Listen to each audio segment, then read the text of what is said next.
Yeah. Look out your window. Knicks fans is on your block. Y'all know the Knicks run the city. Pull them shades back. Look out your window. Look down there on the block. That's Knicks fans right there.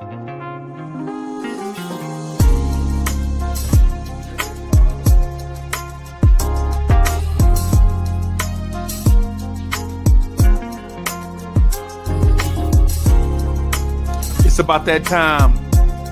It's about that time of the week where you get ready for your work week with the man that is so smooth. He does not require a chaser. Your main man, the real, still the real Anthony D. And your main man, Jersey's finest, the hood representative, Uncle Freezie.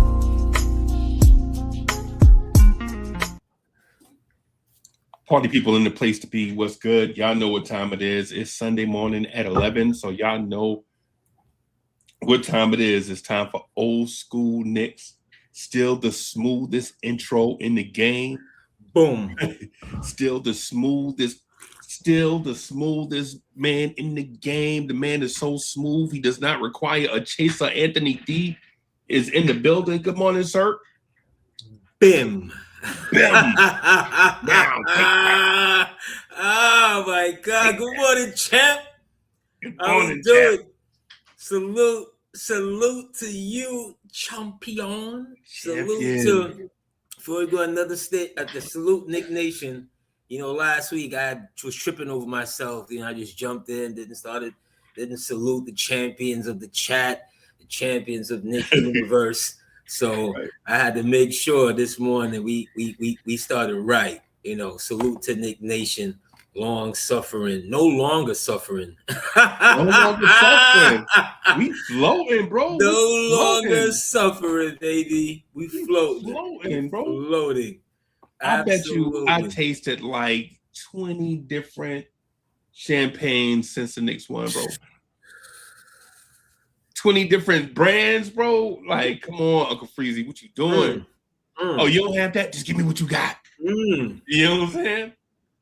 Let me see what that dong paning dong. Yeah, man. Whatever's on the shelf, baby. Whatever is on the shelf, man. Just give me what you got. As long as they got a cork. I don't like the new twist corks, right? Like, give me the one with the cork. I want the sensation of victory when I, you know what I'm saying, when I pop champagne. Pop and splash and splash and splash and. So where we going this morning? Where we at this morning, champ? Man, I have so many things to talk to you about, man. So many different things hit me. I traveled, so I spent a few days in Detroit, Michigan. Right. And I saw some family members. Saw some of my family from Atlanta and Philly and other places for a thing. And man, listen. You talking about some haters, bro? Bro, AD, you talk about some haters, bro. Mm-hmm. They legit, bro. Legit called the Knicks a paper champion. What do we do? My Pistons family, bro. I ain't never seen so much hate in my life. Right now. I'm not gonna lie to you. When other teams win the championship, I'm a hater, right? Boston winning, I hate Boston, right? Yeah, we already know whatever it is. You know what I'm saying? Y'all already know. No love lost. yeah. Toronto won a chip. They won a blip on the radar chip. I was a hater, right? But now it feels weird that I'm the champ and people are hating on us because the hate is real. The hate is real, bro. It's always before, you know, we just figured, you know, we're tri-state area people, New York area people, whatever it is. There's always a bias, especially when it's New York and so forth. So, but when you see it like live and in color, and a lot of it is some financial because New York went to each city and took over their arenas. Yes. I've never seen anything like this. Only in like soccer. World Cup, salute to my World Cup people. Football for my internationalists, right? I've never seen that. Yeah. You're just going in there, and with the Spurs, the NBA and the Spurs, they were trying to limit the tickets that Northeast region could purchase. Right. That's how bad it was. At one, I think right up to Game 5, it was like I think I heard this stat. I don't want to quote it improperly, but it was something like 58% of the tickets sold of the arena was Knicks fans. Hey, you could quote it improperly, you champ. Okay, right. It was something like 75%. We could use champion license. It was something like 75% of the fans in the building were Knicks fans. Knicks fans, bro. Okay? Philly, I expect that. It's up the road. Bro. Atlanta, I expect that because so many of them are former New Yorkers and related to New Yorkers and related to the region and so forth and so forth. But Texas, home of the Alamo, or Mo, whatever the hell, I'm gonna give it to him. Assalamu alaikum. Yeah, he's one. But the home of where, they say everything is bigger in Texas. Yeah. That was true. That was true. So you find with that and the whole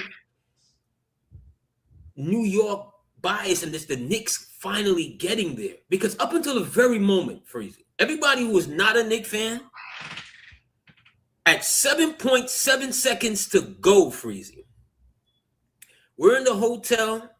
My nephew is jumping around. He's doing the running man, and I'm going, stop. You know what I'm saying? I'm like, no. Uncle, it's 7.7 seconds to go. No. Calm down. And I kept doing this. I could feel myself hyperventilating. You know what I mean? He's running around, and then when the gun finally, it was when OG throwing that ball in the air, bro. I'm not ashamed to admit, just this past week, Freezie, because I've watched the game and the highlights so many times over the last couple of weeks, it don't even make sense. Like you think I'm Nick Film School. Shout out to Nick Film School. Yeah, I'm breaking down plays and every angle, and I wake up and the game is on. I can't remember which one was on, and I think I heard Clyde's voice. It was after. And Freezie, I begin to break down. You hear me? I begin to break the tears are sliding out the corners of my eye. I'm telling you, bro. Right? I'm thinking it's allergies or whatever. But I'm like, not both eyes. Nah, not both eyes. I'm not, you know what I'm saying? And then I sat up and I just started going through it again. Still in disbelief. You understand what I'm saying? I'm still in disbelief. And that morning I was like super emotional. I go to work. I'm smiling from ear to ear. A couple of Knicks fans, one is looking at me, is like, dude, when are you going to stop smiling? I'm like, I can't help it. Right. Okay? Right. This is permanent. This is like when Jack Nicholson played the Joker in that Batman movie. When he became the Joker, like, can't take it off his face. Can't take it off my face. It's permanent. It's permanent. It's permanent. That's what Mr. Jesse said. Yeah, it's permanent. It ain't never going anywhere. So, take my shades off. People can understand the levity. I've been locked in on it, bro. I've been locked in. I watched this week. So I rewatched the games, or had them playing. I didn't really rewatch them. I rewatched McCollum and what's my guy? My guy that could have beat Floyd. Oh, McCallum and Lights Out. James Toney. Okay. Yeah, so I watched that during the man. They had some. They had. That's for the boxing fans. I think they fought three. Is it three times or twice? 3 times. The first one was the best. Right. The first one was the best. The first one was definitely the first best. one. They was trying to knock blocks off. I didn't think McCallum was gonna last, bro. Rest in peace to Mike McCallum. Yeah. You know, rest in peace. That first one, because he's at least by that time, he's at least 12 or 13 years older than James Toney. Yeah. He's like 34, 35, I thought. He may be older than that. Maybe older than that. Yeah, because when fighters are trying, especially back then, you're trying to get a promoter to believe in you and so forth. I'm 3 years younger. Yeah. I think Mike was like 45 when he fought James Toney. Because he was coming out of the 80s and 90s, bro. He was trying to. He's actually coming out of the 70s. The 70s. Wow. If I remember correctly, he's on the 76 Jamaican team. Wow. And then something happened, and then he opted to stay an amateur to go to Moscow in 80. Okay. And I can't remember what happened. Did he actually go to Moscow in 80? But I know he turned professional, like boom, 1, 2, 3, and then it's time to fight. But yeah. Bruh, you talking about somebody that was nice off them hands, bro? Golly. Yeah, Mike McCallum was something. I mean, both of them. James Toney was just for people who remember, James Toney is a middleweight at first. Yeah. But his body and his eating habits and just his living would not let him maintain 160 pounds. He couldn't stay at 165, 160, 168, 175. You saw him as a heavyweight, belly out to there, just but he still had them natural skills, though. He still had them natural skills. He just couldn't. Some people are just gonna be like that, man. Buster Douglas is another person that's just gonna be like that. Like peak condition, Buster Douglas is 218 at peak, but you never see him at 218. You always see him at 235, 38. Yeah. Only the once. Yeah. Man, so on the Detroit trip, man, what I found out is you know how family get together, everybody in different rooms, you come down to the lobby, you sat in the lobby, you just be chopping it up. Then they trying to talk about stuff. They trying to talk about Boots Ennis and all that. And I'm like, y'all know the Knicks are the champs. and they trying to call me by a nickname. I'm like, my name Champ. My name Champ. When y'all the champ, I hate on y'all. So when I'm the champ, I expect y'all haters to hate on me too. I expect the Royal Championship treatment. All the stuff all the other champions get, I want that and more. Like, start hate fest. I want y'all to start talking trash about Jalen Brunson. Say, Becky Hammond's, where you at? Like, legit. As a Knicks fan, when Tatum and them win a championship, I be talking shit like them beige motherfuckers winning all them championships. Man, it ain't fair. You know what I'm saying? I expect the full treatment. It ain't fair for Albie Short winning in all these categories. Christopher Williams out here shooting John. I mean, come on, I expect the full championship treatment. That's what I expect. I'm the champ, and we're gonna be the champs for about 340 something more days. So NBA, just get used to this. Like, this is where we at. We the champs. We hadn't been the champs in a long time. We earned it. And there are a lot of topics out there to talk about, like Mitchell Robinson re-signing, Landry Shamet re-signing. What's the roster going to look like next year? Who's going to play? All that stuff. I expect all that stuff to play itself out in the coming days, just like those people, just like Mitch expects this thing to be played out in the coming days. My prediction to it is this, AD, I'm not going to lie. Mitchell Robinson is going to do what's best for himself, right? Because when it comes to it, remember when we drafted Mitch in the second round, remember he was on that cheap labor contract he was trying to get out of? Remember that they was paying him pennies on the dollar for an NBA player? When he had that 7 agents in 2 days.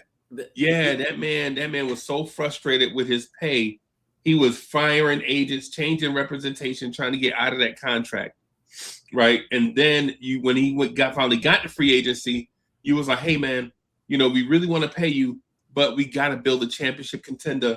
So we're just gonna ask you to get, take just slightly below market value. Centers is getting 20. We want you to take 15 so that we can. Now he's a champion and a free agent again. You can't ask that man to take the same stance. You can't say, nah, bro, it's 3 strikes you out. You can't go to somebody and be like, hey, man, you remember last time I told you, man, you know what I'm saying? We want you to take a pay cut.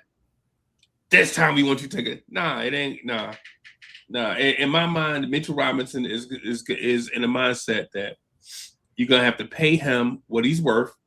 You're going to have to offer him a different role, play him more minutes. He wants to be a starter. He can't be that unless someone else goes to the bench. So it's like the Knicks are in this situation where the only thing they can really offer Mitch is familiarity and opportunity at a championship. All the other stuff, other teams can beat it. And you would hope maybe the love affair that you develop with Mitch and he with you over time, that he would consider taking less to stay. But in the grand scheme of things, you can't keep telling him to take a pay cut so you can build a championship contender every time he hits free agency, right? When OG hit free agency, they paid OG top dollar, right? He took every dollar. Yep, he took it. Now, in the grand scheme of things, was it worth it? Yes. Yes, it was. Was it worth it? Yes. Right? Was it worth it? Absolutely. But for my guy Mitch, you can't say every time he hit free agency, man, can you take a pay cut? Because after a while, it get kind of all and wear on you. Now, will he take a pay cut to stay in New York? You got to remember the difference between $13 million a year in New York City and $13 million in Charlotte, North Carolina is significant, right? You talking about maybe 13 mil a year, you might be talking about bringing home, like, actually hitting your bank account like maybe 5.8. In Charlotte, you might be bringing home 8.5. Now, while that don't sound like a huge difference, that's like $2.5 million cash money per year. So what do you do if you Mitch? AD, did you have a stance on Mitch? You want him to stay? You want him to go? Or well, before championship, I was one of those people that was really hard on Mitch. It's kind of like how you make your son or daughter sit down and do arithmetic. Right. You make them read because it's just good for you. Right. It was that kind of tough love with Mitch. When he broke the pinky or whatever, however it happened, I had, visions of Amari for a slight second. Yeah. Yeah. And then it just went away. Yeah. So you know what? We're not going to feed into this. We're not going to wonder why the Knicks put out a statement. That's it. Right. When he came out there and I saw the cast on it, I didn't even pay it no attention. My only words of advice was you better grab every goddamn rebound that there is. Every rebound, bro. Okay? I better not see you fumble nothing. Right.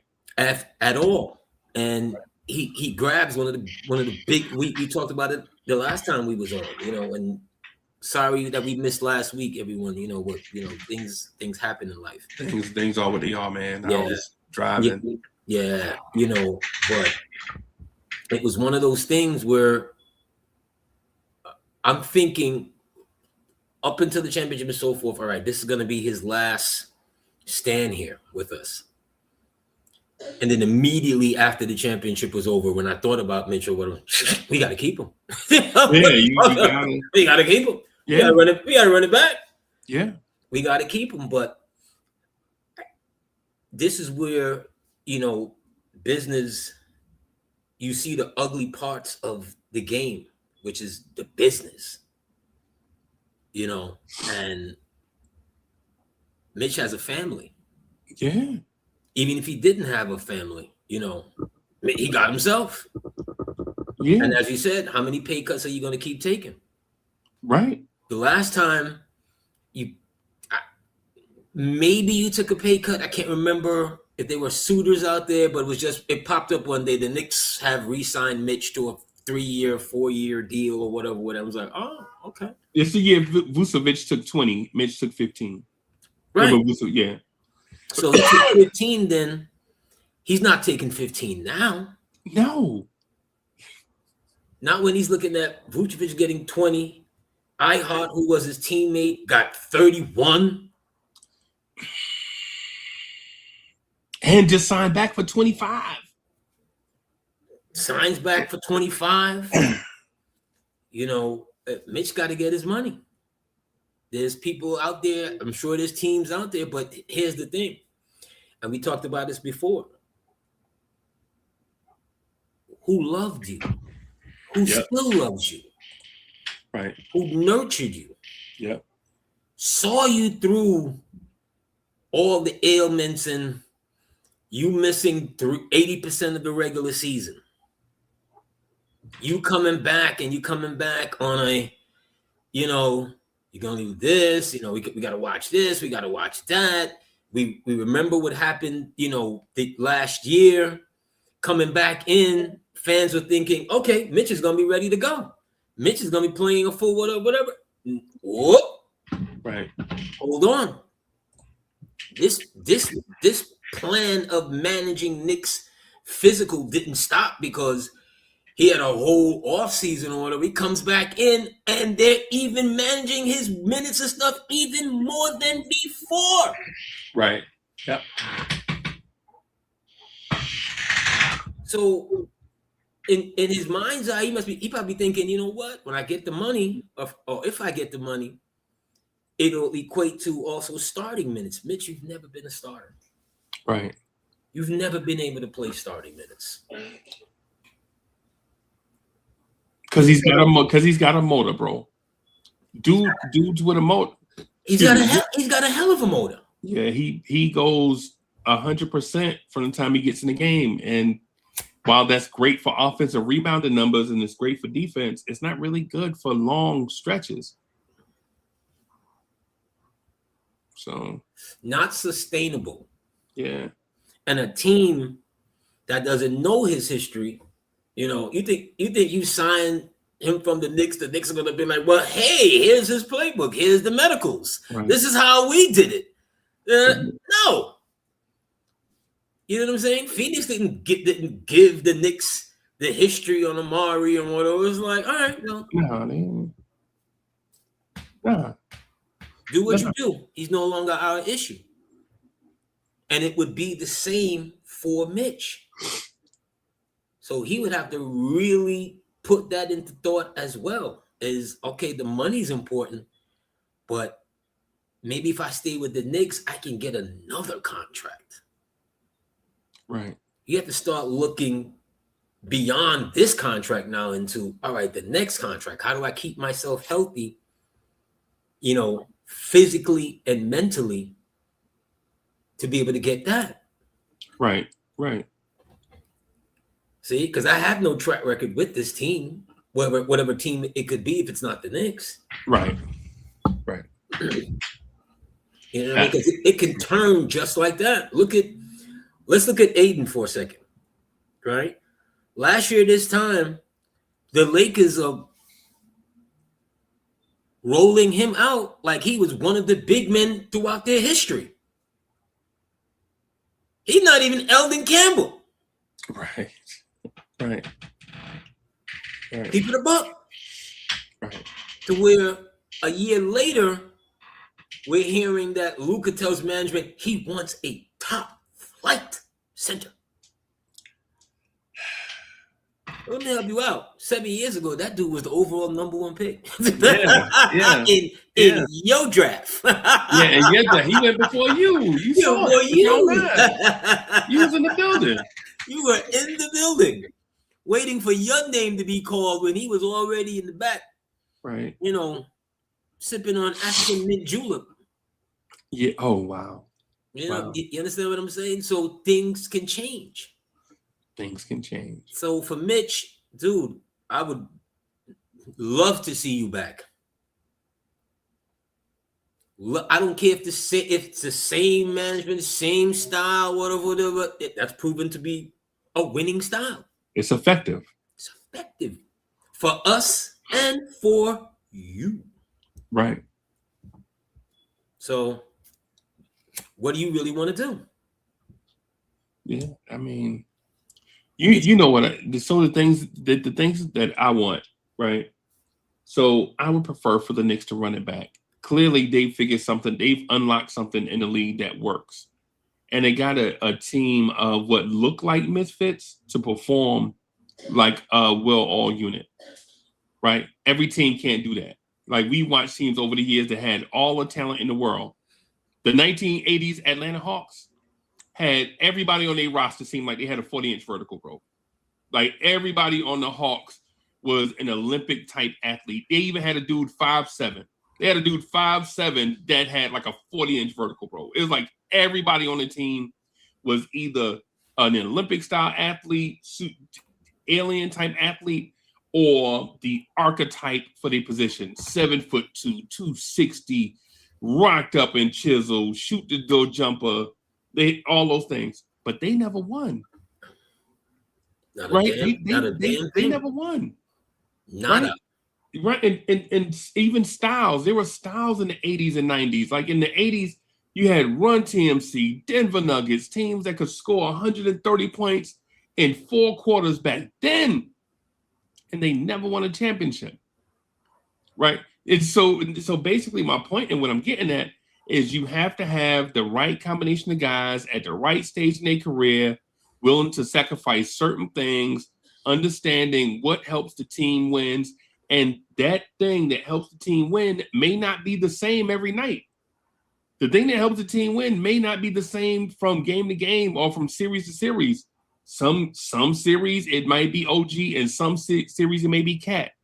But for teammates to understand that and be willing to set their ego and pride aside to work through that in order for the team to win, no teams don't generally do that, bro. It's the reason why the Ron Harper Cleveland Cavaliers never won a chip with all that they had 3 times more talent than the Chicago Bulls. Yes. Chicago had Pippen and Jordan, and the Cleveland Cavaliers had the 10 next best players. They didn't even when Cleveland was thought of as that team in the East, that next young team, Chicago didn't even have Pippen yet. See, their Pippen was Brad Sellers. Right? We don't even remember Brad Sellers. We don't even remember that Brad Sellers was 7'1" small forward. Yeah, Brad Sellers could move too, bro. All right, but they had him for a few years and was like, okay, we're not gonna go where we think we're gonna go with him. Him and Craig Hodges. They got Craig Hodges from Cleveland. You know, they started. Hodges. Hodges helped them win the championship, and Hodges, for other reasons, got moved up and out of the league. Yeah, for other political reasons. Other political reasons, but yeah, you see what I'm saying? Just to your point, how the game at that time, it was you needed bigs. Right. That whole Houston Twin Tower. Then the Lakers when they brought Kupchak in, and they had Michael Thompson. But Atlanta doesn't have Magic Johnson to run that engine. Nope. You understand? And they knew it for like 7 years and wouldn't draft a point guard. They knew it and would not draft it. They just Houston doesn't have a point guard necessarily to run to satisfy those 2 Goliaths. Right. So forth and so forth. It's a cliche, but it's like the truest thing. And it's a cliche for some people, depending on your beliefs. It takes organizations to win championships. Yeah. No matter what a player will say, the general manager didn't play. If the late Krause was listening to Michael Jordan, half the guys on that team wouldn't have been there. Right. See, when you watch, and I watched The Last Dance, you know, when you watch and you see the disrespect to one of the greatest general managers, one of the greatest architects this game has ever seen, Right. you know, y'all know why y'all dislike him. It's like because he wouldn't listen to you. Basically. How you not listening to Michael Jeffrey Jordan? Jesus and sneakers? Right. Yeah. Yeah. Why? Because you probably want all of your North Carolina buddies who played with you to be on, and that's not what we're doing. Right. Right. And you know what? And to your point, I agree with your point totally. I don't blame the players because they be in the heat of the moment. You know how guys be in the heat of the moment and they think a certain way. They have like a certain player focus. I don't know if I don't blame them, but I do think that way of thinking is wrong. I think it's sometimes when it comes to the decision making, you have to be a step away from the decision making. I mean, you have to be a step away from the action and look at it and then say, you know, make the decision on what you need. Because none of us are going to say in any serious manner that Jerry Krause looked like he played basketball. He didn't look, but he could think the game. Like he could think the game along with this Phil want, and how do we make the money work? And is this guy a good fit for team chemistry or not? Right. And you saw it because you saw them go get guys like Robert Parrish. You saw them go get guys like John Sally. You saw them go get guys like Dennis Rodman, who already had the championship mindset. Right. They had the championship mindset already. And then you add them to a team that wants to be a champion. Right. Now, with that, AD, I think that is probably the approach that the Knicks are going to take. If they lose pieces, I think what they're going to do is or let me back up a second and say this. I think Dolan is right for not going into the second apron. Right. And I think he's right for not going in the second apron for two reasons. For one, you already proved you can win a championship without going in the second apron. Right. You already proved it. Right. You're the reigning champs. So what's the big the logic can't be, hey man, we can't win a chip unless we go into the second apron, right? That's out the door. That's not a fact, right? The reason why fans want to go into the second apron is because they want to run it back. Well, the run it back term means run it back with your most essential core players, right? That's what run it back means. Run it back doesn't mean that all 15 guys are going to return and there are no improvements. There's no draft picks made. Run it back means your most essential players are going to return, and the guys that you can't return, you're not going to trade a piece. Like you're not going to trade your most valuable piece so that you can retain your 6th, 7th, and 8th most valuable pieces. You're not going to do that, right? What you'll do is maintain as many core guys as you can, right? And then if there's a guy that's on the fringe, you try to bring him back. And if you can't, you try to bring in an adequate, similar replacement to that player, right? You try to bring in an adequate, similar replacement. So, yeah, hey, there he is, man. Hey, man, I've been watching your stuff, man, on TikTok. Before you forget, I'm sorry, Freezie. Before you forget, you got a couple of super chats, I think. Yeah, I got him. I'm great to hit him right now. Okay. Right. I'm talking to Tone right now, man. Okay. Damon, thank you, man, for the generous contribution.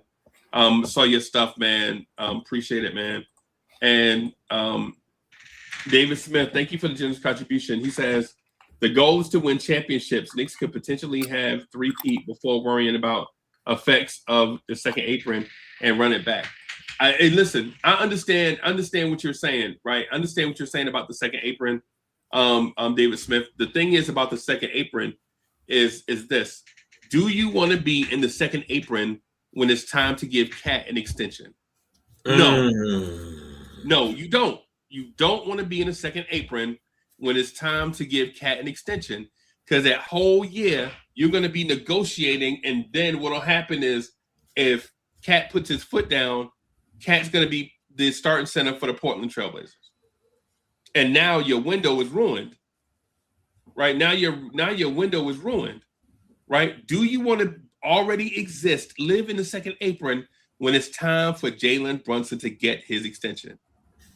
No, because you owe Jalen Brunson every dime of a max contract.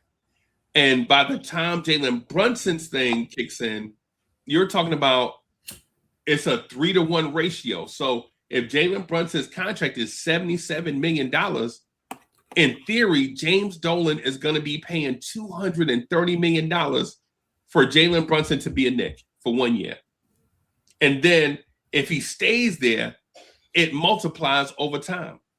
So why go into the apron now just to keep Mitch when you know in 2 years you're going to have to re-sign OG, Josh, Mikal, and Cat? All of them are going to want extra money, cost of living. It's going to be, you can't pay them what you paid them before. Josh made 20. Josh is going to make 21 this year. When his contract, when he gets his extension, he's going to want 27, 28. Right? So why you're going to pay that because JB wants Josh here. And you're going to pay Bridges because JB wants Bridges here. Right?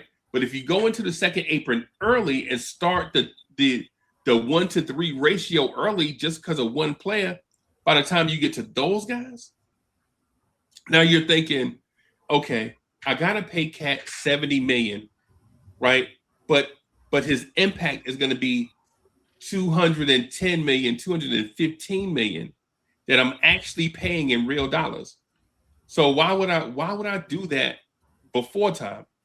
I can maybe risk losing Mitch for the sake of that one day when I do need to go over it, right? I can go over it and then it'll be 3-to-1 and we could probably have 1, 2, or 3 more championships then.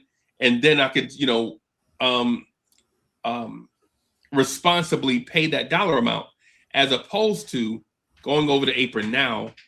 And then when it comes time to pay Jalen Brunson his max deal, now you like, oh, Jalen Brunson didn't play today, man. He dogging it. I got to find a reason to trade these guys. I got to find a reason to get these guys out of here. And listen, and what I'm saying is not new information. Look at what the Boston Celtics did after they won the championship. Immediately after they won, Porzingis was gone, Drew Holiday was gone. They shed salary quick, right? They shed salary fast because that tax bill is unsustainable, right? It's 2 times more than the profit that you make in a year from running the team. So say Dolan makes $500 million for this championship, right? Just say his profit is $500 million this year for this championship, including merch, MSG stuff, whatever. $500 million, right? Say that's that, right? You go into the second apron, right? And now you're talking about a significant portion of that is gone. And then next year, if you're still in the apron, if you still have Mitch, right? Now that's doubled. Now that $500 million you made in your championship year is just about wiped out. Now you'll make profit on top of that, maybe if you win another championship, but championships aren't necessarily guaranteed. But by the time Jalen Brunson's contract kicks in, now you're talking about this dude has to pay a tax bill of somewhere like $600 million, $700 million just because we wanted to keep Mitch. And it's not just, and I'm not saying Mitch is a bad player. What I'm saying, we probably just need to be smart about our approach. And it's not just, not to cut you, Freezie, it's not just Dolan's profits. We have to remember, he doesn't own the entire team. He owns majority of the stock. Right. So you have shareholders that you have to meet with quarterly, and they have their own people. They want to know how this money is being spent. Yeah. And more than that, you promised me this return in this year. Yeah. So you're saying because you did this is why I'm not getting that? Right. I don't even know who the hell. What? He ain't Kobe. Right. First, right. motherfuckers gonna say, "What? Who? Right. Money making Mitch?" Right. Right. I'm not doing that. I need my money. It's the first thing. It's the first thing I learned in business school. The first thing I learned in business school is the priority of a business is taking care of its shareholders and stakeholders, depending on which side of it you on. Right, not the fans, not your customers, like not your customers. You try to give them good customer service, but the priority is the stakeholders, people that have a legitimate stake in the entity. Get taken care of first, right? Yeah, and so it's one of those things. It's a sad thing. But the other thing about the second apron, if you go into the second apron, you limit the flexibility of your front office because now your draft picks are impacted. Right now, you're limiting Leon Rose in trades and draft picks. Now he's a figurehead because it's not just the dollar amount. Now, if you're a repeat offender, your draft picks are impacted, right? And then that impacts your trades. And then now, instead of having those contracts being flexible and movable, now you can't do anything, you're stuck, and now you have to ride this thing out, pay this contract to the end. Meanwhile, your tax bill is getting bigger and bigger. And for the record, and I'm not on James Dolan's side on this, y'all, but for the record, James Dolan was one of the owners that didn't want this CBA. He didn't want the rich owners to be handicapped. That's one thing we have to remember. Like, y'all made this bed, now you gotta lie in it, right? It was foolish. Yes, James Dolan and the other rich owners didn't want this dumbass CBA. But these are the rules y'all, well, not y'all, but these are the rules. This is what you collectively bargained. Right. And the owners pushed it, majority of the owners pushed it, and the players, yet again, just went along with it. Folded, right? Because they saw they said, shit. Did Curry get 200 million? Bump that. Right. Did Tatum and Brown get 300 million apiece on the same team? Right. That's all they could see. Remember Dolan's stance was this thing will be bad. You don't want to pay one player all the money. You want to spread this money out amongst all the players. That's not what the players and the cheap owners agreed to, because most of the cheap owners only have one star, right? They're like, we pay this guy with this, we'll get somebody from Chuck E. Cheese to play with him. Because their product, Freezie,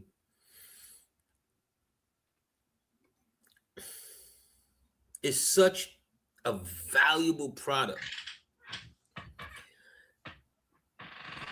They've tripped over themselves. When I say they, I mean ownership. Over the years, and this is going back to Stern, the late David Stern. And he broadened the league and brought the league to heights that, popularity that the game still hasn't seen again, right?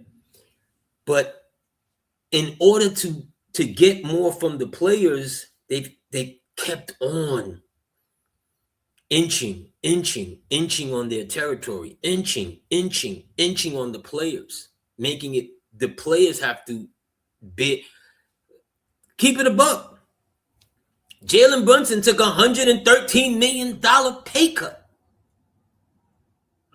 Right? In any other walks of life, what employee cares? Who the hell is giving up $5, let alone $113 million? I'm not. But because you guys wanted to do it like this, you threw it on the players, and the players did not see this was gonna happen. Right. Like your star player, it's like in football, right? When they give you that big contract and a year and a half later, they come back to you and say, well, look,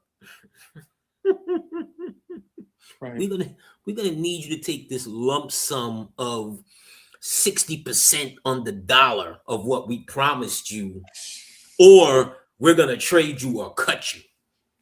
Right. Right.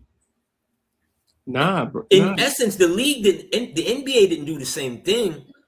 What they did was they was just like, well, you just want to have a good team. Right. If you don't make the sacrifice, we're not going to make the sacrifice. Right. Right. If Jalen Brunson didn't make that sacrifice, Bridges is not here. Right. OG is not here. OG is not here. Right. Even to Randall's credit, Randall took a shave. Randall took the first one. Remember, Randall shaved $108 million. He took the first shave coming off of all NBA status. Yep. Yeah. And so and AD, and for that reason, bro, I'm saying that I'm with James Dolan for this one. Now, the pettiness about it, I'm not with him for the pettiness. The pettiness part is I told y'all this second apron thing wasn't gonna work, and now y'all trying to get me to do it, and I told y'all I didn't want to do it. Now, the pettiness part, I can deal without that, because I can deal without petty billionaires in my life. You know what I'm saying? But the practicality part of it, you know what I'm saying? Like, why blow your savings now when you can blow your savings when you need it? Right? Because if you blow the savings now, what's going to happen when it's time for Brunson to get paid? Are you going to go back to him and say, hey, man, can you take another 60% on the dollar? No. Ain't no way in hell. No. If he took another pay cut, they would get investigated. They would get investigated, bro. They would absolutely get that reporter that did the whole thing on Kawhi. Yeah. I heard him say, I seen or whatever. He's like, he trying to go and look at the Knicks. Yeah. Pablo Torre. And investigate how they wouldn't be able to do that. Yeah. Just on optics alone. Wouldn't be able to do it. He's got. I've like every other Knicks fan, we fully anticipate. If it hasn't happened already, it's gonna happen. Where Dolan says, "This is the family." Yeah. And so I'm not gonna say I hate siding with billionaires, but so when some things are just so easy for you to read, you can understand it. Like, basically it comes down to, I'm not blowing this on Mitchell Robinson. I'm going to blow it on Jalen Brunson. And that's basically what it comes down to. It's why baseball, even though they're no longer the quote-unquote national pastime, it's why their union stands head and shoulders above everybody else. Going back to Marvin Miller. Yep. When they dig down into the fight, when they dig in, if you're on the opposite side, you lost. You lost. Because they broke baseball like 3 times. Yeah. And may do it again this November. Well, I don't know how strong they I assume their union is probably still as strong, but as a kid growing up, just all the way up. Yeah. Look at baseball salaries 30 years ago. Look at them now. You remember when A-Rod first signed with the Yankees? Remember that? A-Rod to the Yankees? I remember saying, thank you for mentioning A-Rod, Freezie. A-Rod, right, for all his troubles and all his insecurities, is the first player to sign not 1, but 2 contracts in essence of $250 million.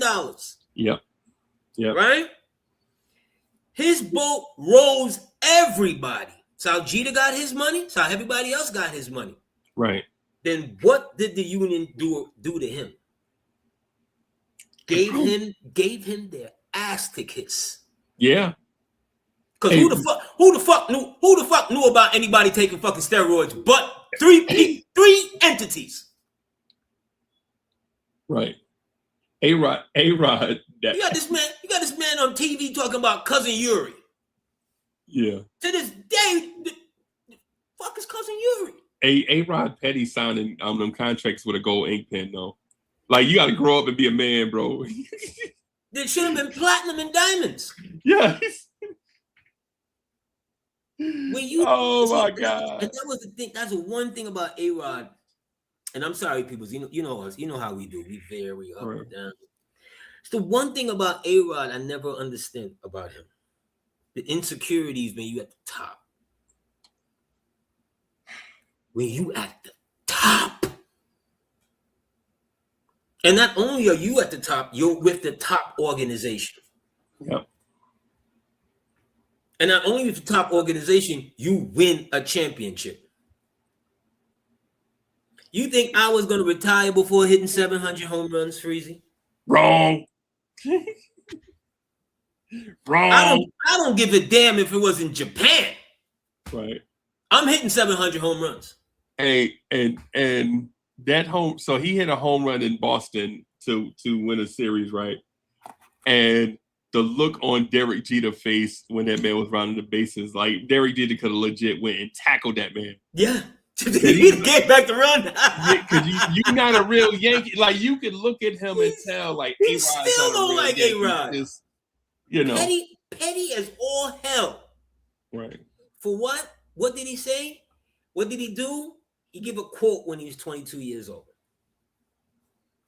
And at that time, skill set for skill set, there is no bigger Derek Jeter fan. Right. He is the captain. Right. Skill set for skill set, nobody was A-Rod. Right. Right. At that time and for a long time. Right. Right. And so to that point of that, this is what I'm saying about the second apron thing. First of all, it's not Dolan's fault because he said years ago this was dumb, right? And we chalked it up to a petty billionaire just having something to say. Now that we're into it, he was right. I'm not sure he's right about a lot of stuff. He's right about this, right? And I think he's right about this moment where, man, listen, there's no New York Knicks fan in the city that doesn't want to keep Mitch, right? But do you want to keep Mitch for 1 year and then have to trade Cat later? Come on, man. Like, why would we, you know what I'm saying? Like, you sign Mitch now, you go in the second apron, you can't risk the second year of the second apron thing, and then now you got to trade OG as collateral. I don't think we want to go there, man. Just this is the life of a champion. The life of a champion is gonna be the double-sided blade where the great parts are gonna be great and then the bad parts are gonna be sad. And not only that, Freezie, but I thought about this like 2 days ago during the draft. Or I didn't watch the draft when I woke up and I heard the results. And I said, yeah, me too. I'm not surprised what they did with all the talent that we heard about in the draft. I heard they drafted a best shot block in the nation. Got rid of him in 2.3 seconds. Yeah. They started off the second round. Can't do it. Right. We can't spend. And some fans may be thinking of like, what are y'all doing? But who is Tyler Kolek? Right. Who is Mo Diamari? Who is McCullough? Right. Who is Deuce? These are 4 young dudes. I didn't even mention Pacom Dadier. Yeah. Right? Haporti.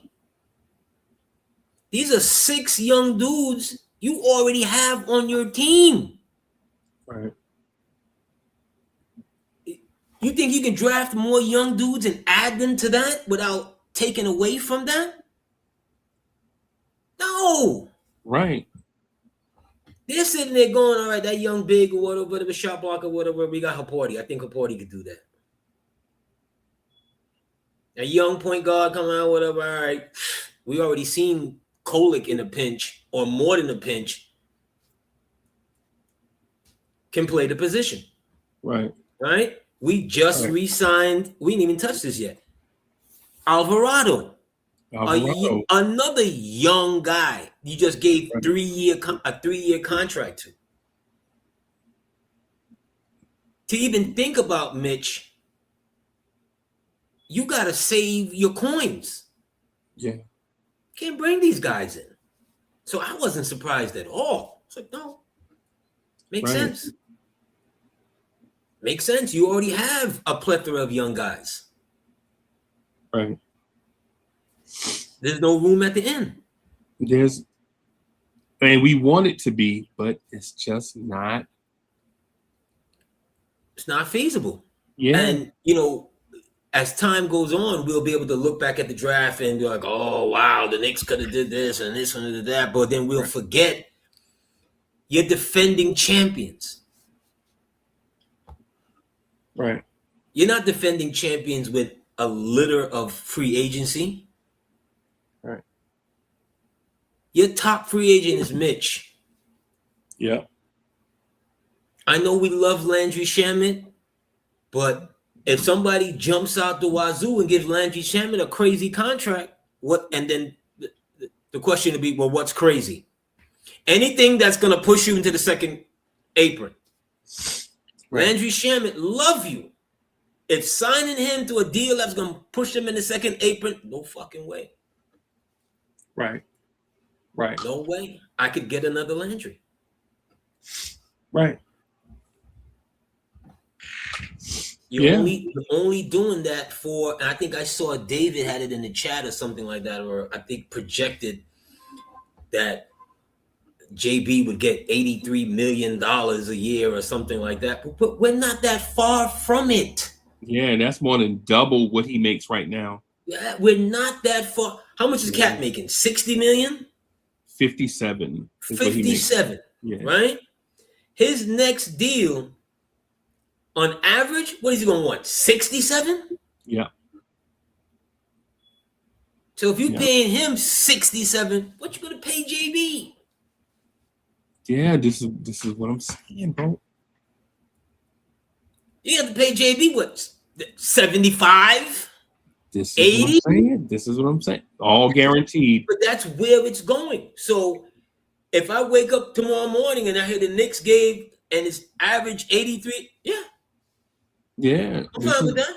This is what I'm saying, because the thing is, the thing is this. If you go into the second apron and you get to a point where you can't pay JB, Bridges, Josh, Cat, and Mitch, and you trade not trade JB, I'm sorry. If you trade OG, Bridges, and Cat, then you probably have to rebuild. You're in the second apron and you got to rebuild. You know what I'm saying? Like, what do we even talk like? And we're close to that. We're close to thinking about rebuilding for another 3 years. Yeah. At this point in time, for me at least, it's about tinkering, preserving, to keep developing your young guys. Yeah. You got to develop them young, cheap guys. You got to get going at it for them cheap contracts. Yeah. Because as long as how old is JB now? 29? JB should be 30 in September. Okay. And how old is Cat? 29, 30? Cat should be 31 in November. So you're not doing anything for at least 3 years. Yeah, you got like a good 3-year window. And that's really gonna depend upon if they start breaking down. Right. Okay? If they start breaking down. Yeah. Hey, hey, Frank, thank you for Jim's contribution. Hey, Frank says, man, Brunson took a pay cut. Dolan should go in the third apron. It's, we as fans, we want to believe there's just nothing good enough for Jalen Brunson. So I'm saying it's beyond stating that he's the king. It's nothing good enough for him, in my opinion. Right. I'm sure so many fans feel the same way. Like, if they gave him a new contract that would lead us into purgatory for the next 10, I'm good with that. Yeah. I'm fine with that. I don't give a damn. Why? Him, OG, Bridges, Cat, Alvarado, Shamit, Mitch, Haporti, Right. it all took us to a place we never thought we was going to see it. Allah, I forgot. Wisdom. We never thought we were going to see it. Right. So if it looks like Dirk after his championship, bro, I'm fine with that. Yeah. I'm fine with it. And what I would say too is this. This will be Mike Brown's second season as a Knicks coach. Mm-hmm. Let's see what he can do without doing something drastic. Or if he won, because remember when he took over this Knicks team wasn't ideal. This wasn't a great position from a team that was in the conference finals. This team had a certain style of coach that they was used to playing for. There was some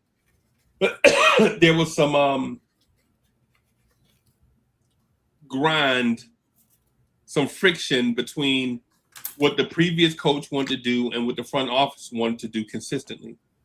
Right? There was some friction there. There was some heartbreak about how the Knicks lost. Right?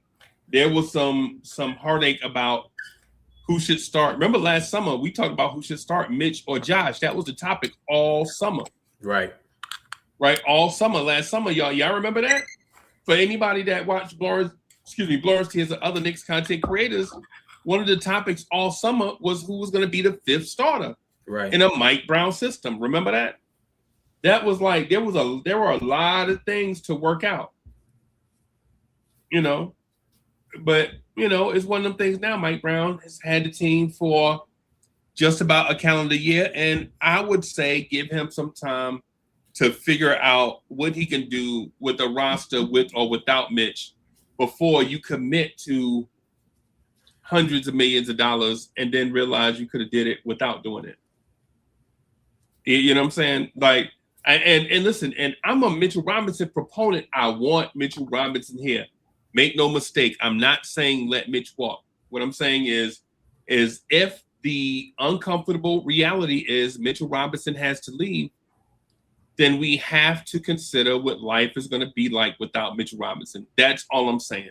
Do I want Mitch here? Yes. Right?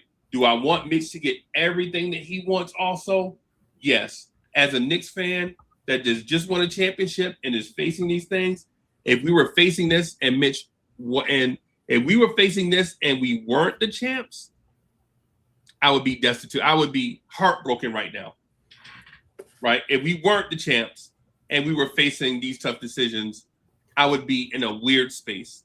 But we are the champs. And we did prove to the world that we can win in a number of ways against any style team. Like the Knicks legitimately are the Knicks legitimately look like the Floyd Mayweather of the NBA playoffs.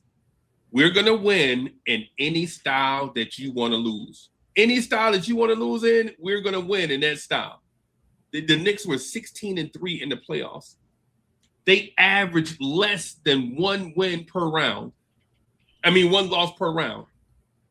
Right? Think about these things. That they lose 2 games in the first round, get it corrected, and the only loss they had since then, the president of the United States showed up and disrupted the chemistry of the game. The Knicks legitimately could have swept the Spurs. They could have swept the Spurs. Right? The Spurs beat us by 4 points in the game with all the people think the Spurs blew us out because it felt like it, right? Because we lost. We only lost by 4 points. Right? The Knicks were beating teams in any style. They were holding on for dear life. They were holding on. at the end, they were holding on for dear life. But I want to go back a little bit to Freezie, to Mike Brown. Okay.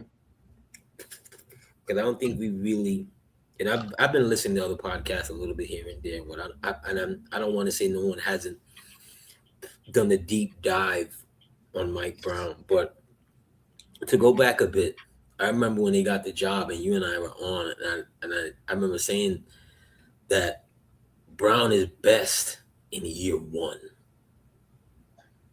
Kept saying that. Brown is best in year one. Look at his year one job here with the Knicks. It's unprecedented. Fantastic, bro. It's unprecedented. You come in with a mandate of reduce minutes, incorporate a new offense, right? Incorporate the players and their feelings into this offense, right? Incorporate what you're getting from your assistant coaches, okay?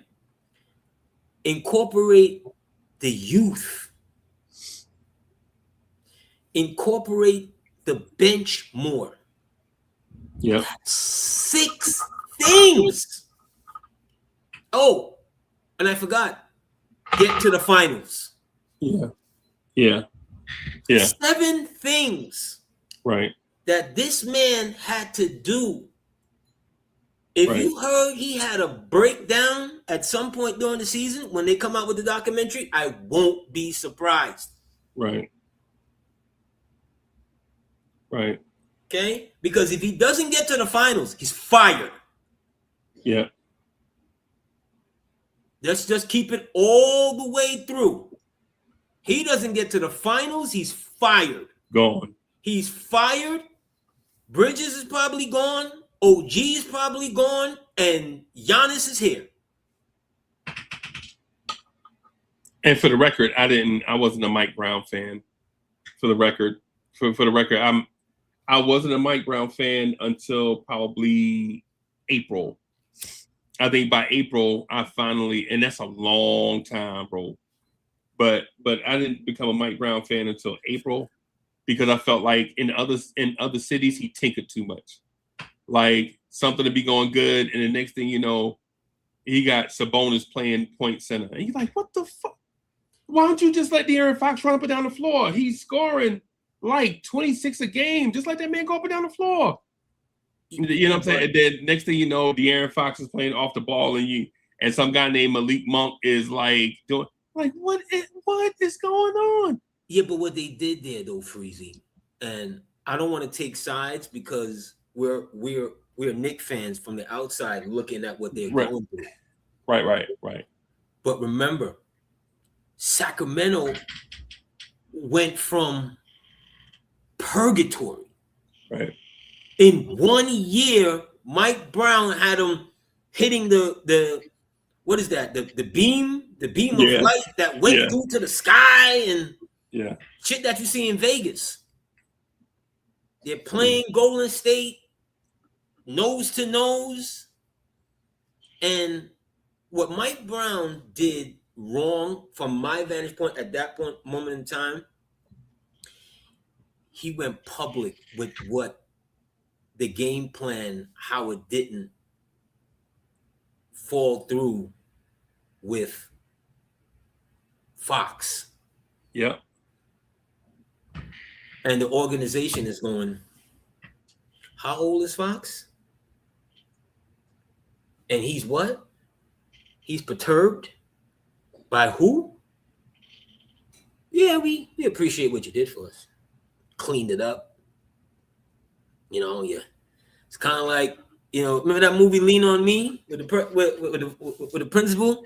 Yeah. Principal cleans everything up. They told him, you cleaning everything up. It looks better now. Everything is Joe Clark, right? Joe Clark from Jersey, right? Yeah. Rest in peace. Yeah.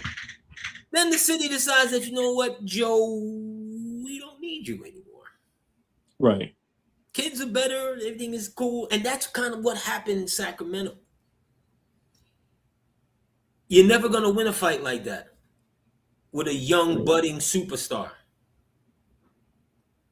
You're not. And then what happened since then? At that moment in time, they had 3 of the next best point guards that are going to be in the game. Right. They have none of them today. Right. That's not Mike Brown. That's not Mike Brown. That's not Mike Brown. But Mike Brown did that when he got here, though. He threw Cat under the bus for the whole month of November. For the whole month of November and part of December, he was throwing Karl Anthony Towns under the bus. And I didn't like it.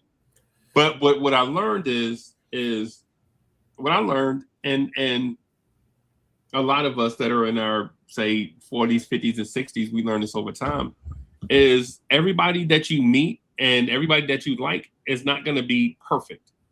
And some of the things that you have to accept from the people that you rock with is, occasionally they're going to do some stuff that's going to, like, ruffle your feathers a little bit. But you got to, but if you value the person, you just deal with it. Just like me and Mike Brown. Like, when he was calling out Cat and wouldn't call out Brunson defense, I was like, why are you calling out Cat defense and Brunson is out here getting toasted? And this is the beginning of the season. I'm not complaining, right? Right. It just seems like you were using Cat to send a message to Brunson, but you kept doing it like every press conference.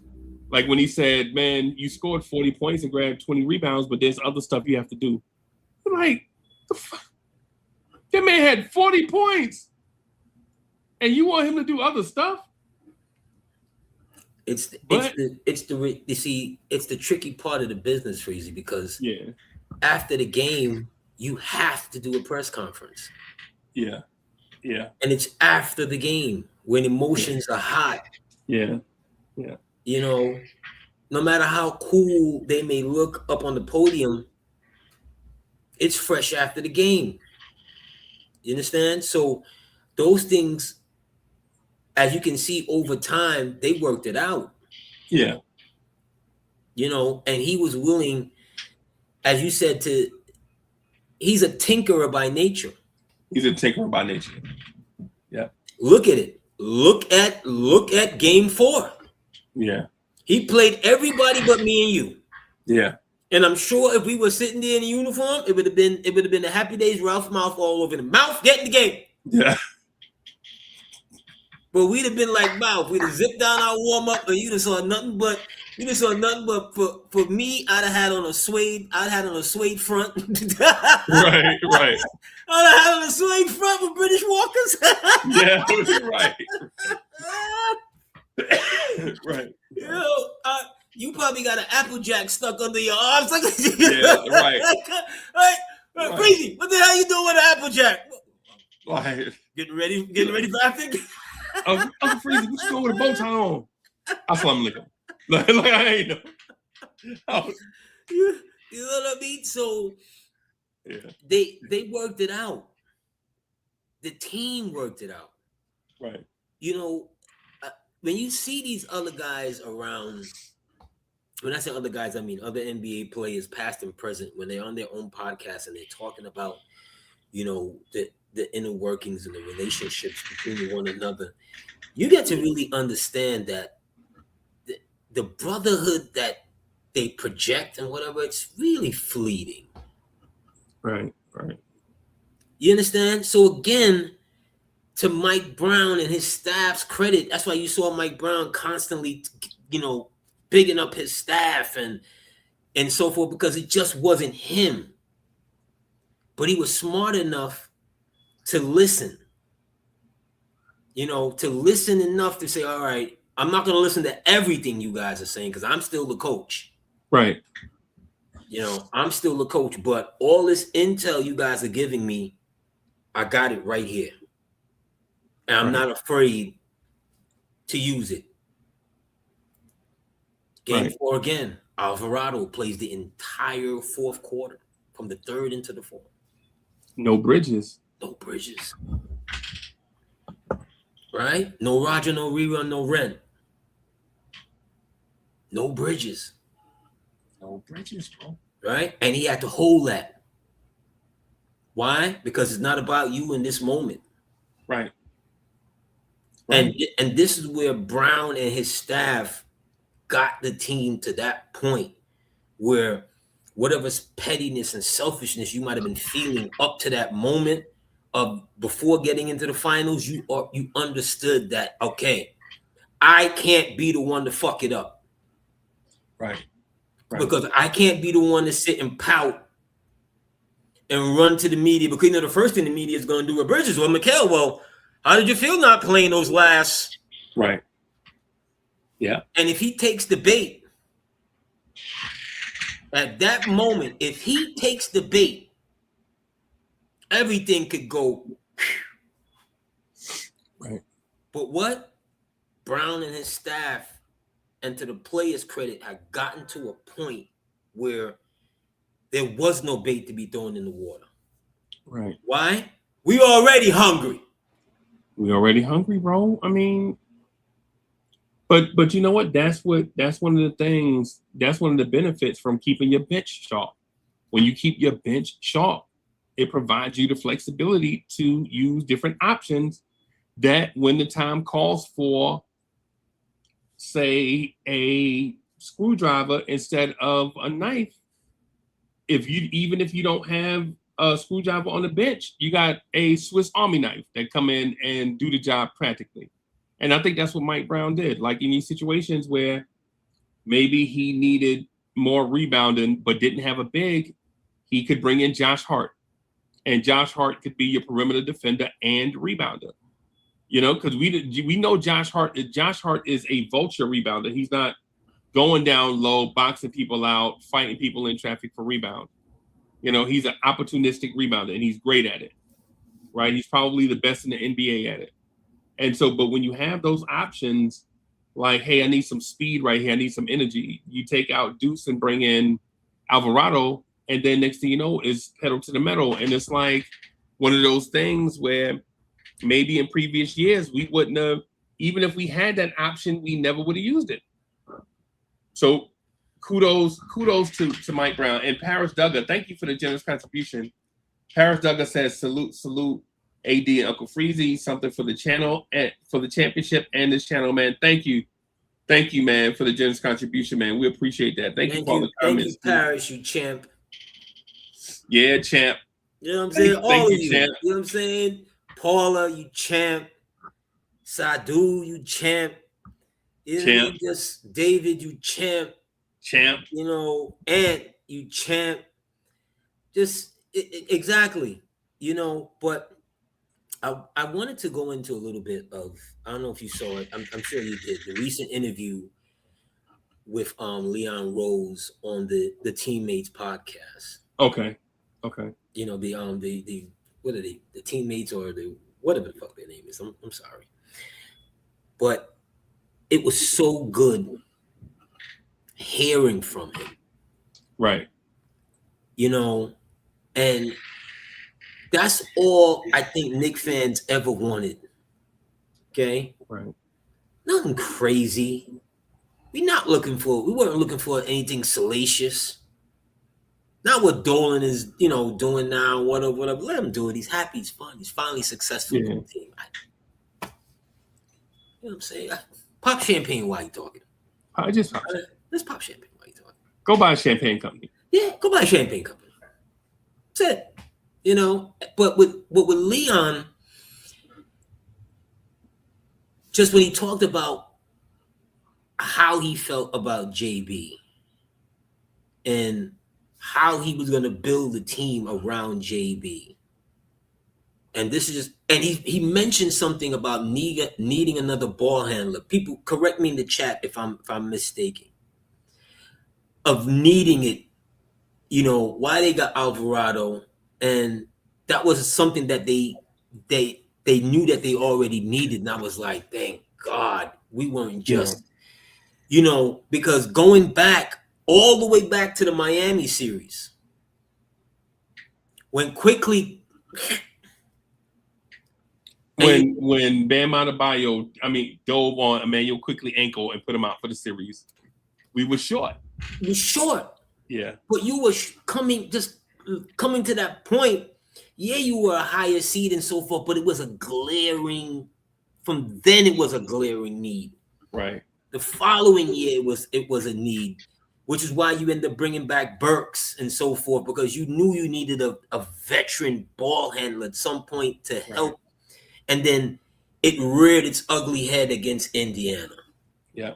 So to hear him talk about some of these things and, and getting Josh and just developing a team and, not only getting a player, but getting the right player who can play in New York. Right. These are the things that we wanted to hear all along. And we didn't need, like I said, we didn't need to hear it every couple of months or whatever. We just wanted to hear him, just to hear his vision on basketball. Right. He never has to speak again. Nope. I never have to hear from him again. In Leon, we trust in the utmost.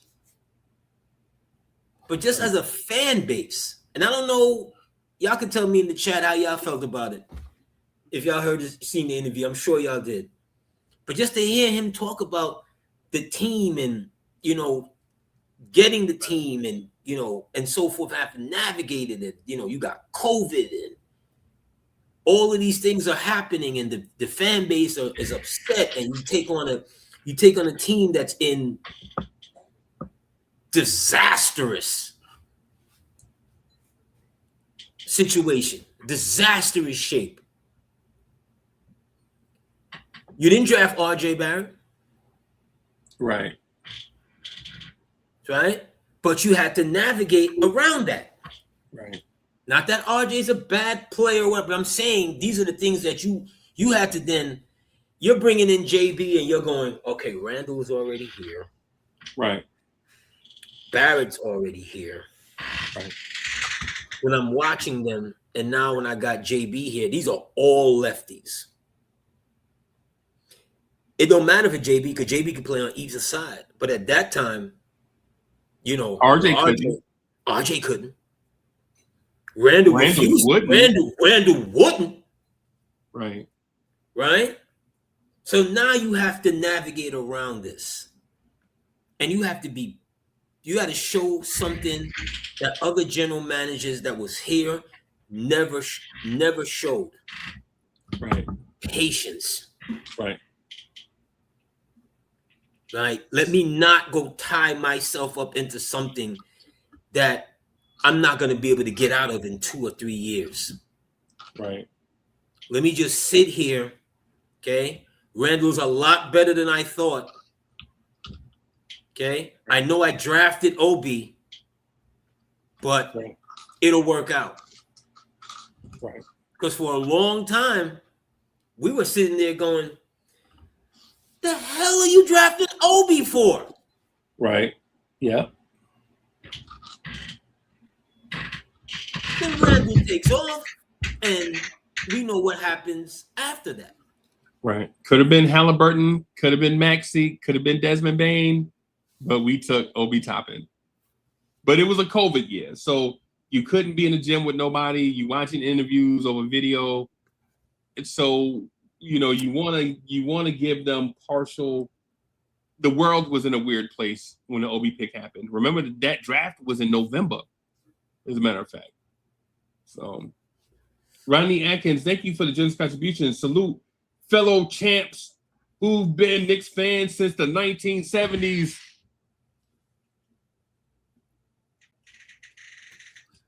I think, hey, Rodney, I think I told that story before, man, about how my favorite team in New York was the Harlem Globetrotters.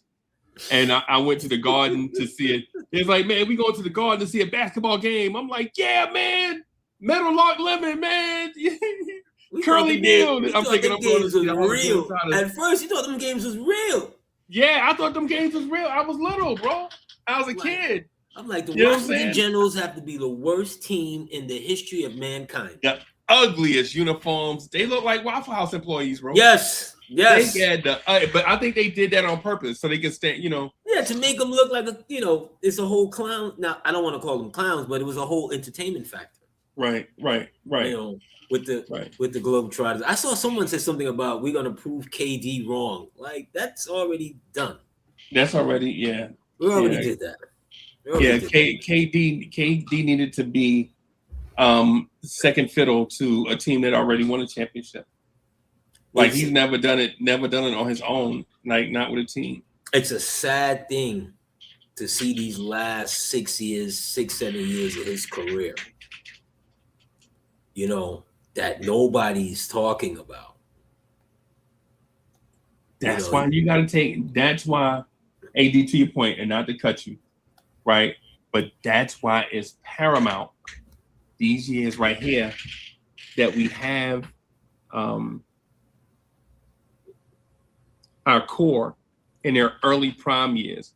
Because outside of these next 3 years, we don't know what these guys are going to be able to. Look at LeBron, look at Steph, look at Jimmy Butler, look at KD, look at all these guys that are outside of that, past that 34, that 33, 34 year age. They passed that stage.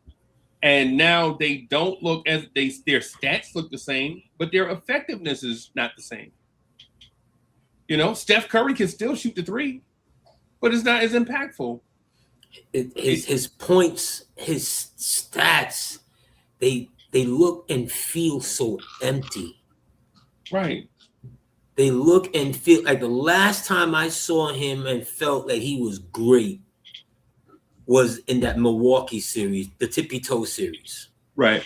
Brooklyn. Yeah. That's the last time I thought that he was still that guy. You know, but look at Kevin Durant is a superstar. Let's make sure we understand that. Okay? But look at his stardom and how it affected his teams after Golden State. Look at JB, his stardom. Okay? Right. Sitting there and building. Okay? KD, Kyrie, and Harden. They left, and I'm not going to pick on you, Brooklyn, but fuck it. We're just talking about the history. I mean, Brooklyn, what y'all doing with all them picks y'all got from Bridges? I'm just saying. Fuck them picks. Right. So look at how they moved heaven and earth to get them all there. And nothing to show for it. Besides a plethora of picks. Right. You see what I'm saying? Look at how he came there, like how JB got there. They identified you and Kyrie. Right? There was a good young coach there. You didn't want him there anymore. You wanted Steve Nash.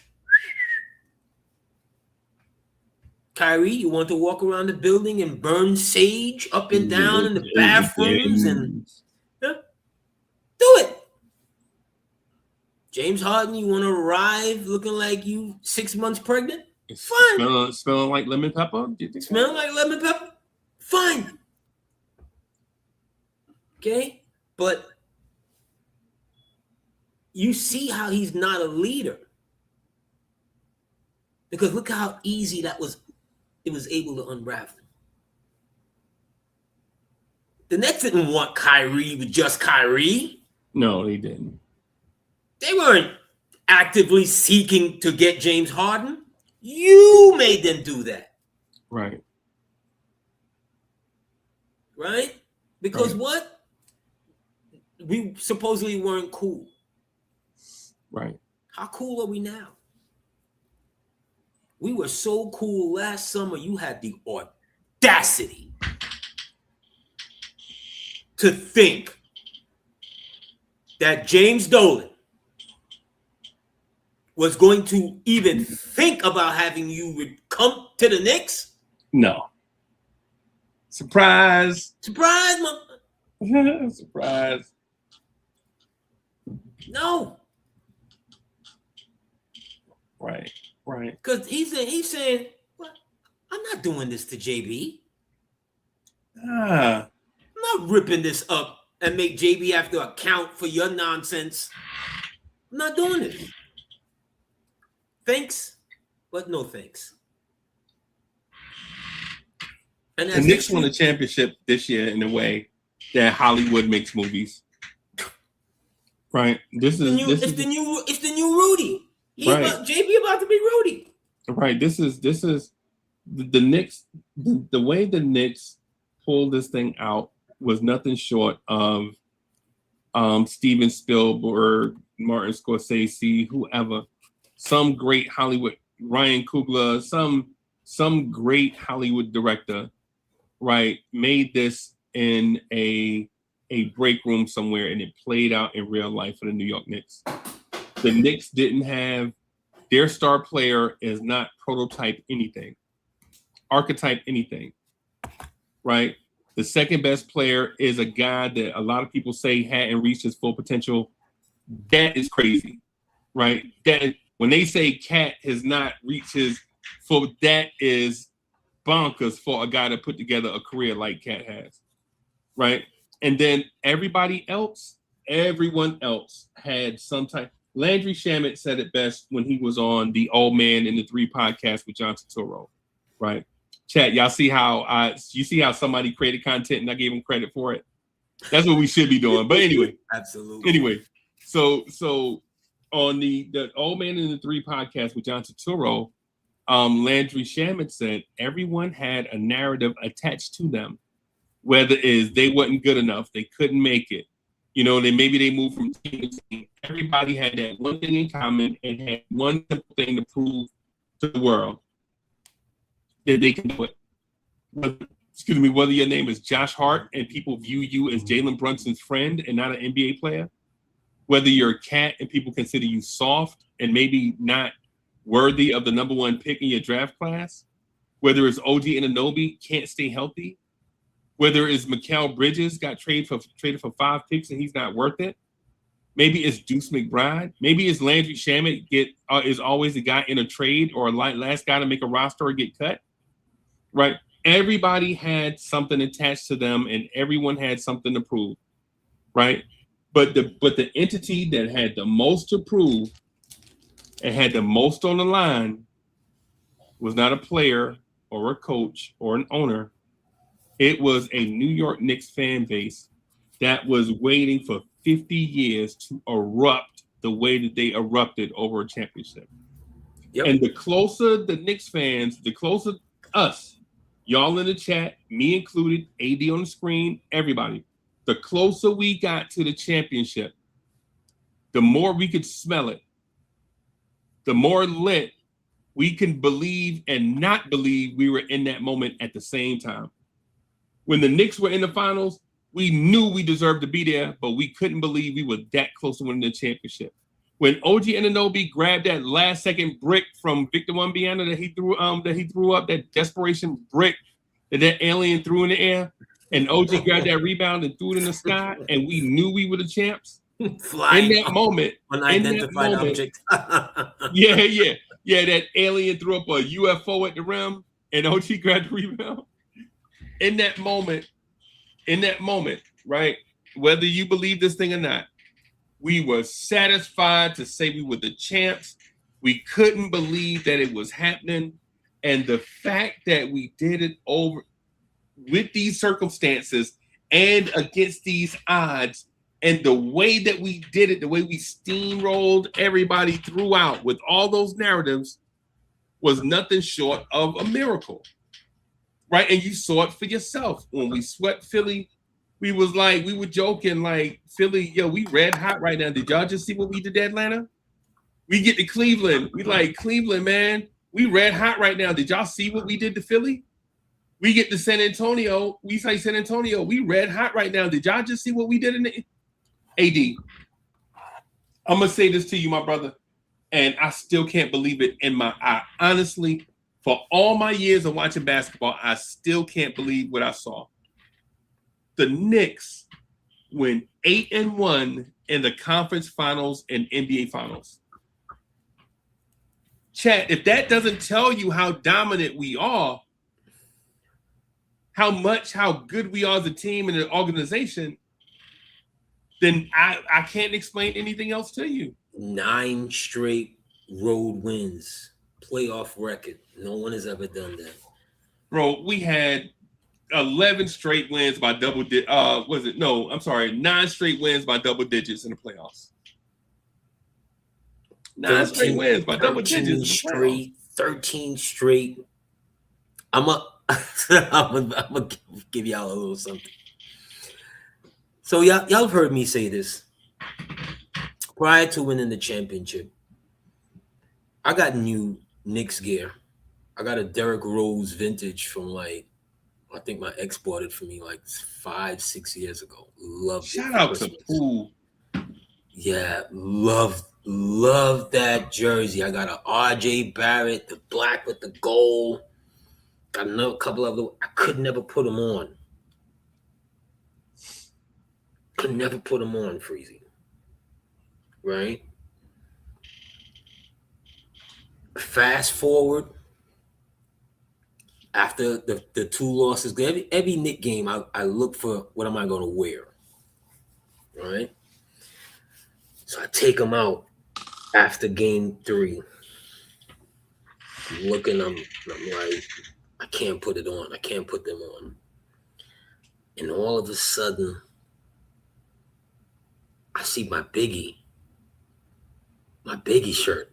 You know, the Biggie with the different Biggie images on it in different colors or whatever. It's like, let me put that on. They win 1, they win 2, they win 3, they win 4, they win 5, they win 6. Yo, let me tell you something. So as they're going through it, I order another one just in case, right? The luck runs out after 13. I still haven't washed it. Trump. Trump. And I put on my brand new one. I said, yo, we're going to start a new streak with this. You start a new streak with that one, man. And we started a new streak. We got to start a new streak with the new one. I was talking to some people that it was like, you know, I can't wear my 90s gear anymore. So I love them dudes. I love them, whatever. I said, he's like, yo, I can't wear their gear anymore. I'm like, why? I said, yo, it's about the champions. So he quickly, and I thought about it, and I was like, you know what? I guess I was feeling the same thing, which is why I couldn't put on the Rose and the Barrett and the others. Was like, the championship, not that those guys, the Ewings and, you know, not that they're champions in their own right. Or I'm somehow ungrateful. It's just when you go into battle with other fans of other teams and all you got is 53 years since Bernard and the Melo moments and the Ewing moments or whatever, you finally get the fucking this euphoria that on a day-to-day tapping, we out here like looking like we no longer need a fix. Yeah. It's just a different feeling. Right. Love those teams, love those guys. I still will watch whatever, but when I put my JB on, when I put my Josh Hart on, I got OG on the way. I got some other things on the way. It's like it's a whole different feeling. So when I see other Knicks fans and I say, champ, it just feels good for me to call you a champion. For champ. Exactly. Same, champ. It just feels good to utter the words, and we're not dreaming. Right. Right. I don't know I don't know what else. I'm never giving up this moment. Never. But AD, this moment was not created to give up. This moment is forever. This moment, while the clock is running on it, right? Because we'll be the champs for about 340 something more days. We got to prove it again this time next year, right? But for this year, for the 2025-2026 championship, we got about 340 something days.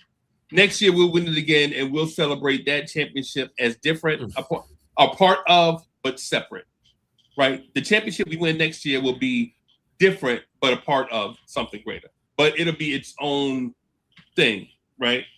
It'll have different stars in it. It'll have different outcomes in it. We don't expect next year's championship run to look identical to this one, right? But we're confident that we'll win a chip next year, right? Oh, absolutely. Absolutely. My thing is this: we don't have to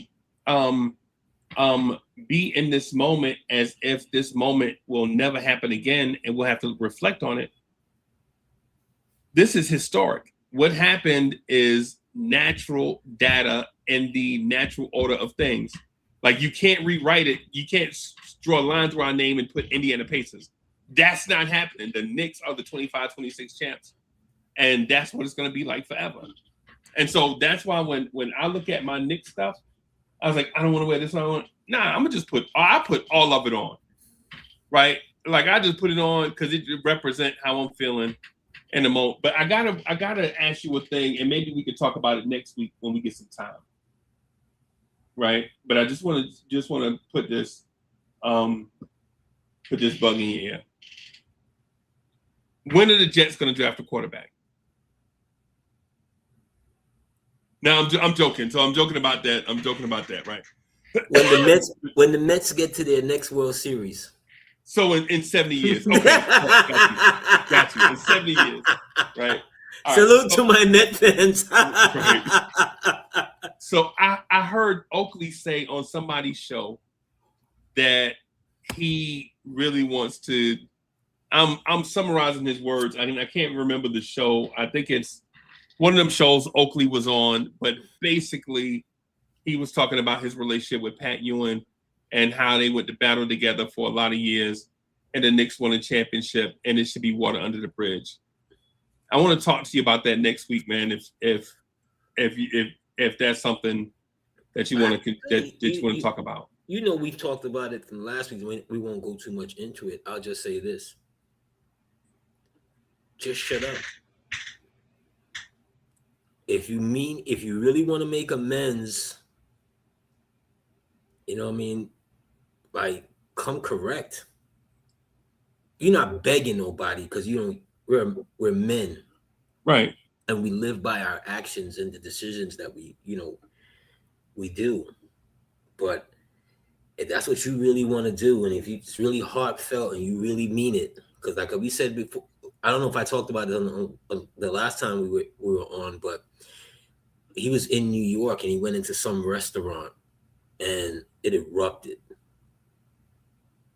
Him and his lady, his wife, I'm not sure who, but it erupted, Freezie. Oakley. Fans stopped their eating. Pictures, Bro, this is what you missing. The whole shebang. Missing, bro. The whole shebang. You're not a Bull. You're not a Raptor. You're not a Cavalier. Knickerbocker. Yeah. You got your Knickerbocker, man. And I guess we'll delve into it more next week and so forth. But but that's just what it is. If you really mean it, do it. Just do it. One step in front of the other. Yeah, one step in front of the other. And it may mean, I don't know what the litigation process is right now, whatever, because they're both suing each other, I believe, You know what I mean? You're gonna have to, something. But hey, let Dolan give you a job and pay your legal fees, bro. I mean, what? But whatever. It's just you of all people shouldn't be on the outside looking in. Of all people, you should be there when 34 get retired. Like 34, man, there are so many numbers getting ready to get retired now, Oakley, and you want people to remember your number as Eddie Curry? Get the fuck out of here. Bro, you want people to remember Eddie Curry for number 34 instead of Oakley. Come on. What are we doing? You could fuck up a wet dream, yo. Jesus. Eddie Curry. Oh, these are facts, though. Eddie Curry did wear 34 after. These are facts, though. Yes, he did. But, he just has to again, Freezie, he just has to, not him alone, but from just on his side, if he really means it, then be about it. Then be about it. Then come home. Yeah. You know what I mean? Just come home. And listen, and we trying to welcome you with open arms, but we can talk about it next week. Yeah. Let's talk about it this week. We'll leave it there. Yeah. All right. Yeah. Well, we don't know where this journey started, but once again, it ended with you, the fans of the 2025-2026 New York Knicks, fans forever. Continue to look for me and Uncle Freezie in the whirlwind. Garvey. Yeah. Look out your window. Knicks fans is on your block. Y'all know the Knicks run the city. Pull them shades back. Look out your window. Look down there on the block. That's Knicks fans right there.